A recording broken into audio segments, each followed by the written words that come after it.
Periods ಬಗ್ಗೆ ಇಮಿಟ್ಸ್ ನ ಕೇಳಿ ಇರ್ತೀರಾ. ಎಲ್ಲಾ ಹೆಣ್ಮಕ್ಳು 11ರಿಂದ 14 ವರ್ಷದ ಒಳಗಡೆ ಪೀರಿಯಡ್ಸ್ ಆಗ್ಲೇಬೇಕು ಅಂತ.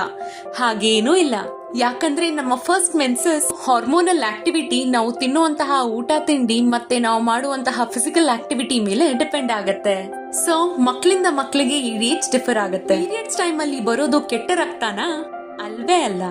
ಈ ರಕ್ತ ಕೂಡ ನಮ್ಮ ದೇಹದಲ್ಲಿ ಹರಿಯೋ ರಕ್ತ ತರಾನೇ, ಆದ್ರೆ ಇದ್ರಲ್ಲಿ ನಮ್ಮ ಗರ್ಭಕೋಶದ ಸ್ವಲ್ಪ ಮ್ಯೂಕಸ್ ಮತ್ತೆ ಟಿಶ್ಯೂಸ್ ಆಡ್ ಆಗಿರುತ್ತೆ ಅಷ್ಟೇ. ಪೀರಿಯಡ್ಸ್ ಟೈಮ್ ಅಲ್ಲಿ ನೀವು ಎಕ್ಸರ್ಸೈಸ್ ಮಾಡಬಾರ್ದಾ? ಹಾಗೇನೂ ಇಲ್ಲ. ನೀವು ಪೀರಿಯಡ್ಸ್ ಟೈಮ್ ಅಲ್ಲಿ ಲೈಟ್ ಎಕ್ಸರ್ಸೈಸಸ್ ಮತ್ತೆ ಲೈಟ್ ಆಗಿ ವಾಕಿಂಗ್ ಮಾಡೋದ್ರಿಂದ ನಿಮ್ಮ ಪೇನ್ ಕಡಿಮೆ ಆಗತ್ತೆ ಮತ್ತೆ ನಿಮ್ಗೆ ಚೆನ್ನಾಗಿ ಫೀಲ್ ಆಗತ್ತೆ. ನೀವು ಕರೆಕ್ಟ್ ಆಗಿ 28 ದಿನಕ್ಕೆ ಪೀರಿಯಡ್ಸ್ ಆಗ್ಬೇಕಾ? ಹಂಗೇನೂ ಇಲ್ಲ.